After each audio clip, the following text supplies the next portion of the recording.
Welcome to TEPSA Talk, the podcast where leaders inspire, share, and grow together.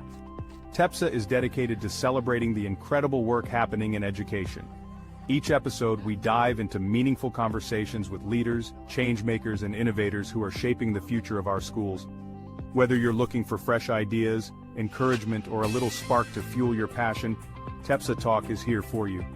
Imagine tuning in to hear how leaders are revolutionizing their schools, tackling challenges head-on, and fostering a culture of collaboration. Grab a coffee, hit play, and let's grow together. Welcome to TEPSA Talk. Hello, everybody, and welcome to another episode of the TEPSA Talk Podcast. I'm your host, Todd Nesloney, the Director of Culture and Strategic Leadership here at the Texas Elementary Principals and Supervisors Association. We are thrilled each week to bring you different thought leaders from around the world, and this week we have none other than one of our Texas leaders, Miss Holly Reid. Holly, thank you so much for being here. Tell everybody who you are. Hi there. I am the proud principal of Forest Trail Elementary in Eanes ISD. If you're not familiar with Eanes, it's also Westlake. So we are on the west side of Austin, and I have been a principal here for 3 years. I'm in my 4th year of my principalship. Before that, I was an assistant principal for 6 years, an instructional coach, and a teacher. So I've kind of been all over the place, and I absolutely love what I do. I love it. Well, Holly, anytime we start these conversations, I always love to first think about how people got to where they are. And so obviously being a teacher in the classroom, at some point you realized either A, on your own, hey, I think I want to pursue this leadership thing, or B, were inspired by someone to be pushed into that position. What does your path look like? How did you end up where you are? So I'd been doing a little bit of leadership stuff when I was teaching. I was actually running UIL for my campus and for my district and hosting events for several hundred people. And so, doing a little bit of leadership that way. But I actually had a student teacher from Tarleton State University. And as the teacher that was working with her, they offered me a scholarship. It was a little scholarship, but it was enough to make me look into grad school. And when I did, I thought I was going to do curriculum. I was super excited. I went to my principal and I said, I am going back to school. I'm going to do curriculum. And he looked me in the eyes and he said, no, you're not. And I was like, okay, what do you mean? And he said to me, you're going to do administration. And I walked out of his office and thought about it and realized he was right and that this is where I need to be. So that's kind of how I landed in administration, got a little shove from someone who knew a little better than me. I love it. Well, obviously you've been in it now for a few years, been doing a bunch of different things. What is something you really feel like you've learned along this path, being in all these different roles that has really resonated with you? I think I've learned that it's not a straight line. Our journeys are never what we expect them to be. I started out thinking I was going to be a kindergarten teacher for my whole career. And I did 1 year of kindergarten and then ended up leaving kindergarten and doing special education. After that, I thought, instructional coach is where it's at. Well, I did 1 year of that and ended up turning into an assistant principal. And I think that there's a lot of plans that we come up with for ourselves and life just doesn't go that way. And it's all about how we respond to the things that life gives us and how we use it in the positive. It's taking those lemons and turning them into lemonade and looking for the opportunities in the hard stuff. I'm a big person in saying that I am a realistic optimist. In other words, there are gray clouds out there and they're real and they kind of stink. But there's also either a way out or a silver lining, and you just got to find it in every circumstance. I love that perspective so much. Well, Holly, though, at some point, though, you also were like, you know what? This whole opportunity with TEPSA to be like a region leader might be something I want to add to my already full, overwhelming plate and do as well. And so what was that kind of thought process of why that would be something you would want to consider as well? So I had been to several of the meetups, which if you haven't been to a meetup, little plug here, come join us. They are super fun and you learn a lot and you get to see other campuses, which is my favorite part. So I had been to a couple of meetups and gotten to know a few people through those meetups. And when they reached out to me and said, would you be interested in possibly helping with leadership, I was all about it, especially because I'm getting to help with programs and services. And I'm all about being a lifelong learner. So if I can help in that way at all, I want to.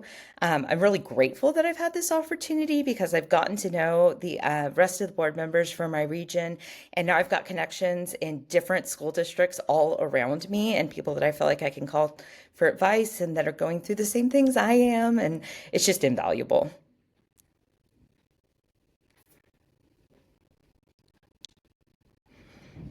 That is awesome. Well, Holly, I love that you also mentioned the meetups because your region does some cool ones when it comes to getting into campuses and seeing other people doing great work. And let me tell you, those are my favorite learning opportunities to be able to go and see other schools in action because I feel like it doesn't matter how like they are to us or not like us, there's always stuff that I can walk away with. Have you kind of felt the same way?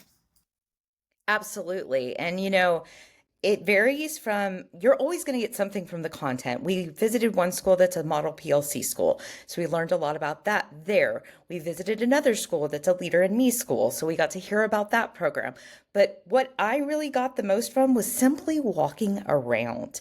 I think we forget all of the little things that campuses do to make it a place where kids want to be, to make it a place where everything is meaningful and that it contributes to the learning that's happening. I loved coming back with pictures on my cell phone of all the things that I wanted to implement Yep. from ideas for assembly to someone had put words on the steps going upstairs. And so we mimicked that. Now we have our character traits on the stairs going upstairs. It's a little thing, but it's a little thing that matters. And, it just helps reignite some of that passion when you go and see something different than your everyday. I love that. And if you're listening right now thinking, well, I want to go to one of those, I want to do that. We do TEPSA meetups all the time in all the regions. You can head to tepsa.org to get all that information. But Holly, I know something you're also super passionate about is pre-service principals. Talk to me a little bit about that. Like, why is that something that's really close to your heart? I think there's this myth out there that if you want to be a principal, you just go through a program and then you're an assistant principal for a couple years and then you're a principal and it's just easy as can be. And that's not the truth of it. Just like anything else in life, like I talked about, there's not a straight path for most people.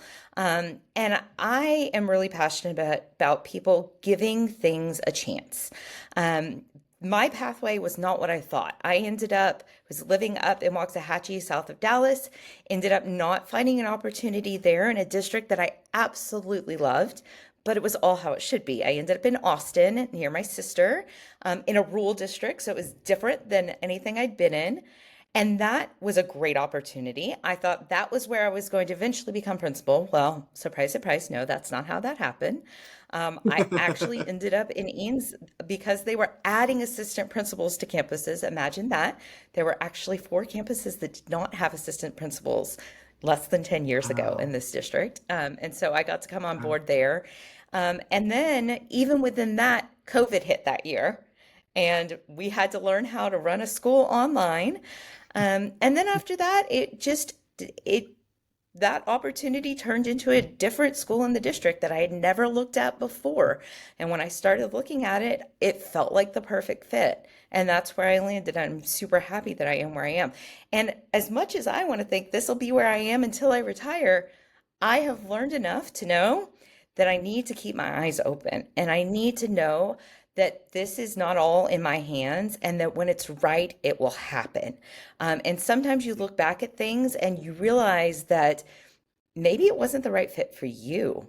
Maybe it wasn't so much that they didn't see it in you, but it was this worked out for a reason because that wasn't where you were supposed to be. So I think that it just takes a lot of patience and a lot of just being open to things that happen around you, even if they're unexpected. Well, and it's such good advice to hear that there is not a one set path that people have to take. with what they do with their career. And I think sometimes we hear so much of so many people taking a similar path that we think that that's the only way or that's the best way. And so I love hearing that perspective and being reminded of that. But you've said something a few times now that is sticking with me that I want to dive a little bit more into before we wrap up with our last question. And that is, you mentioned earlier being a realist, optimist, and those kind of things, and knowing that some of these things weren't meant for you along the way. And I know now you're a school principal who will deal with a lot of hard stuff in a day, like every school administrator. And so if somebody's listening today going, Holly just sounds so peppy, and but she's had all these struggles, and I know she's got to have more as a leader. Like, on your day-to-day, how do you keep it together? Like, what do you tell yourself? What do you do so that you don't fall victim to just being in a pit of despair or upset all the time or anything like that? Well, first of all, I think it's important to kind of look at your feelings and realize that they're real. Sometimes I think we put ourselves up on a pedestal as principal, and you think you have to put on this face and no one can see what's really going on, and we have to, put on that brave face. And while that is somewhat true, we can't fall apart every day, it's also okay to be real. It's okay when something is hard to say it's hard. It's okay to be angry. It's okay to, heck, cry once in a while. It's okay. And I think that actually buys a lot of credibility with your staff. I think it buys credibility with families when you're relatable and you're not some bureaucracy that's just talking in all this lingo. So that's my first thing, is just be real, let your emotions show, because that's what makes you authentic and that's what builds trust. And then the next thing is that the pendulum always swings. There are times where a pendulum feels like it has swung way far into the negative. And there are times that we're on top of the world and it's swung way far into the positive. But it always swings. We're not going to stay there forever. So I think that's really important to zoom out and remember that. And then don't take yourself too seriously. Some of the things we deal with, if you step outside of it, if you were to tell it to someone outside of education, they would be rolling on the floor and not believing you. I often say I should write a book. It'd be a bestseller about all the insane things that have happened. But Yep. not taking Yep. yourself too seriously and saying, man, we really are doing something crazy, but we're going to make it anyway. So, all of it's real, and you don't have to pretend that it's not. But just being yourself, I think, is really what helps get you through. And then get a great team around you. I could not do what I do without the amazing cabinet I have, my counselors, my assistant principal, my instructional coach. I can't stress enough how important it is to get a team that complements you.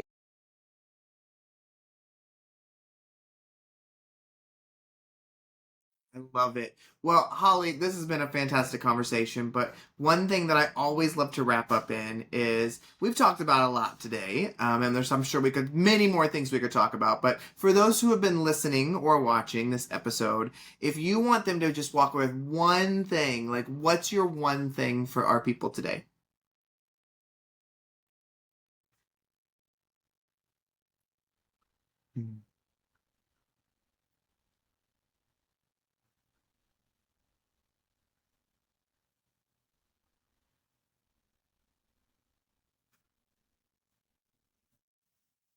That is powerful. I love it. Well, Holly, thank you so much for agreeing to be a guest on our TEPSA Talk podcast.